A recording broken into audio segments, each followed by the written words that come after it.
ਲਓ ਜੀ ਦੇਖ ਲਓ ਮੋਹਾਲੀ 3B2 ਦਾ ਹਾਲ ਆ। ਕਹਿੰਦੇ ਪ੍ਰਾਪਰਟੀਆਂ ਬਣ ਗਈਆਂ ਕਰੋੜਾਂ ਦੀਆਂ। ਨਿੱਕਾ ਜਿਹਾ ਮੀਂਹ ਆਹ ਬਣ ਗਈ, ਆਹ ਬਣ ਗਿਆ ਮੈਂ ਕਹਿੰਦਾ ਸਮੁੰਦਰ, ਗੱਡੀਆਂ ਤਰਦੀਆਂ ਫਿਰਦੀਆਂ ਦੇਖੋ ਹੈ। ਆਹ ਬਣੀ ਨਾ ਗੱਲ। ਲੋਕ ਕਹਿੰਦੇ ਜੀ ਇੱਥੇ ਪ੍ਰਾਪਰਟੀਆਂ ਹੈਗੀਆਂ ਜੀ ਬਹੁਤ ਲੱਖਾਂ ਕਰੋੜਾਂ ਦੀਆਂ। ਮੈਨੂੰ ਤਾਂ ਹਾਸਾ ਹੀ ਆਉਂਦਾ। ਦੇਖੋ ਜੀ ਆਈ ਐਮ ਸਰਪ੍ਰਾਈਜ਼।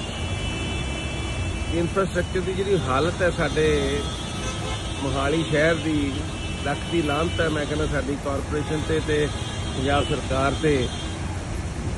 ਕੀ ਕਹੀਏ ਹੁਣ। ਮੇਰੇ ਖਿਆਲ ਅੱਧੇ ਘੰਟੇ ਦਾ ਮੀਂਹ ਤੇ ਪੂਰਾ ਕੰਮ ਹੋਇਆ ਪਿਆ।